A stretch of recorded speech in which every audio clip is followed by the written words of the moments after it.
Hey there everybody, welcome back for another weekly sort of update looking around the garden. Today may be a longer video.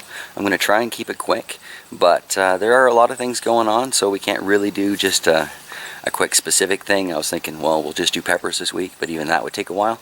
And then I was looking around the garden and yeah, there's actually a fair bit going on. I think one of the first things I absolutely must show off today, in case it doesn't last much longer, it's got an itty bitty baby watermelon right there, and just over from it got one that's about the size of a mouse melon at this point. I'm hoping they will stay, hoping there's others on this vine that I just can't see. But yeah, the idea of a homegrown watermelon, I can't wait to try that. And then furthermore, the idea of a watermelon mead, very entertaining. Here we've got this one survivor from the seed tape. That is a huge rutabaga or turnip or whatever it is. Pretty much the only one, but it's big. As you can see, the brassica moths have lately discovered my garden. I'll show you what they did to the cabbages here shortly, but I'm not very happy about that. Billy goat pepper there's, oh, as the sun comes out, it changes everything. Billy goat pepper there's got a lot of little flower starts on it. Beside it there, we have one of the sugar rushes, also doing very well. And the cantaloupe is spread right out. But let's move over to the next garden here, because here you can see this is the Manitoba variety of tomato. I got this as a start from the Home Hardware, so you know, not from seed, but I'm going to be keeping some. That's definitely first proper color of the tomatoes in the yard, so I'm very happy with that. Didn't get too much taller than the cage, but it is definitely putting on fruit in a lot of places. So I still will get my fried green tomatoes out of this plant before all is said and done. But I'm definitely going to let that one take the rest of its color and try and save some seeds. Over here on the sorcerer pumpkin, the nice looking sorcerer pumpkin, we have this. Granted, there's a little dying one beside it, but this one seems to be doing alright. And we have another pumpkin start out at the very end here. Hopefully it will do well. I'd like to have one of these to carve for ourselves, and I'd like to be able to give a couple of these away to some of the kids around. Would be nice, you know. And then look at that Lemon Boy tomato. Pretty sure that's a Lemon Boy. Let's check the tag. So yeah, that is the Lemon Boy variety of tomato. Again, I picked this up as a start from the Home Hardware. It's doing very well. It has exploded well beyond the cage. And much like the Manitoba variety, it is covered with fruit. Don't see anything really yellowing yet, other than the leaves. That's a bit tragic, but I haven't really gone through and pruned to allow for airflow or anything. I've been very busy this garden season, and yet things are still alive, so I'm pretty happy about that. Here we've got that other sorcerer pumpkin. Oh, look at that. I didn't even see that coming out earlier. Hopefully, because it's still a nice healthy shade of green, hopefully that will turn out to be a pumpkin for me. Oh, and that there, that was hiding completely. Sweet, so I do have some good starts for keepers and some to give away. The end of this garden bed is our first indigo rose. As always, it's a very productive little plant. Look at the numbers on this cluster. That's great. So many flowers there, so many flowers there. Quite a few nice little dark purple starts in there. Nice one down there at the bottom. You know, I'd love to see an eggplant this productive in my garden, but I'll take it. More flower clusters over here. Yeah, very, very happy with the Indigo Rose variety tomato. Very much worth climbing that fence for. Yeah, and I will keep trying to grow it, so fear not. Back here in the large patch, we can see the other Indigo Rose. Just as productive with its flower clusters everywhere and quite a few nice purple tomato starts on it. So that's good. It's early enough in the season, these might actually get to fully ripe on the plant. When you pick them early and let them ripen in the house, they're just not as good as when they get to that nice ripe red still on the plant. They become the sweetest. They're like a peach and a tomato. It's hard to explain, but it's delightful. Over here we've got the Hungarian wax pepper. We notice the one on the top here, it is finally taking a bit more color. So this will change given enough time. I'm glad I waited. Also in the large garden patch we have our first genuine tragedy, the Indian Jawala pepper that had the weird little attack at the base, it's no longer with us. So a moment of silence. And then we'll just carry on looking at the rest of these. I believe this is the, I thought this was the Cajun Bell, but this is the candy apple pepper. I've been advised this is quite delicious. Quite a few flower starts on here. A couple little pepper bomb beginnings. So hopefully we'll get to see something out of that. That means the one in front of it is the Cajun Bell, on which we can also see some very, very nice looking starts.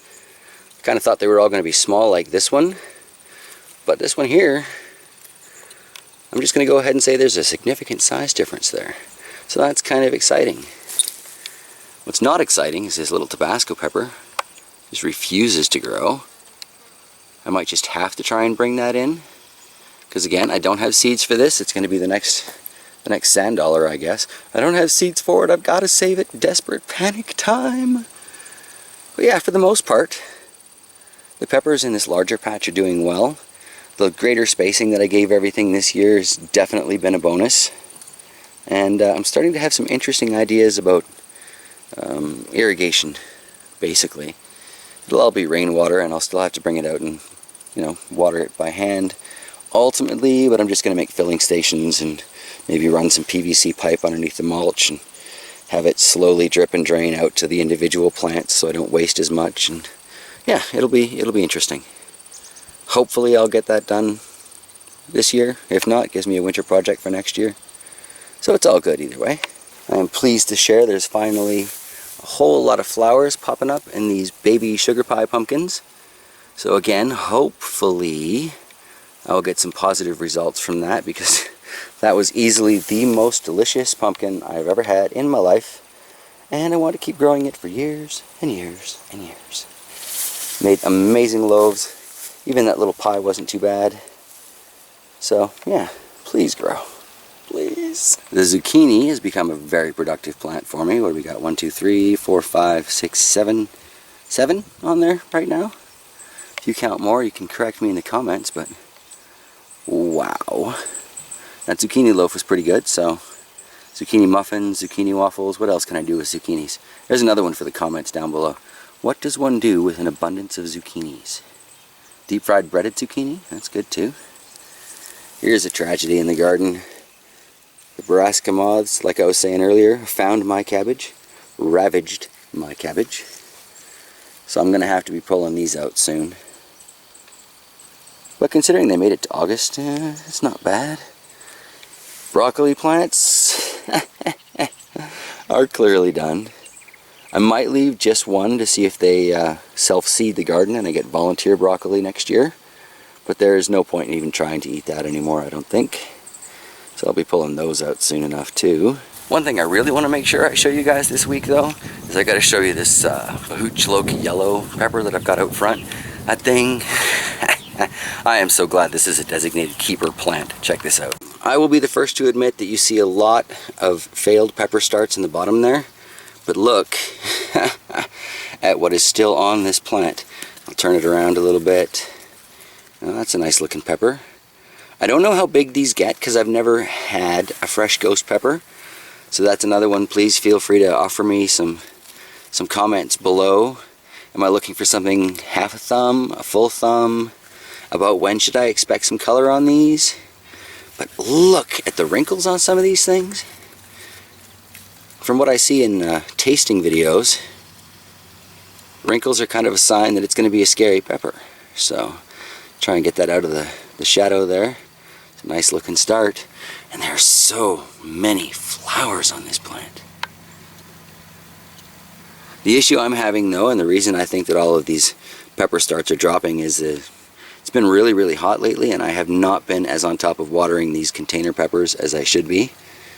And yet, I still have a Nepalese bell, and this is the little Folgers can one. You know, I just water fill the reservoir down there, and it's been in that planter for what, a year? Probably about as old as the sand dollar upstairs, so that's kind of fun and freaky all at the same time. Over here we've got one of the weary peppers. Look how productive that is just trying to be for me. It's exploding with flowers.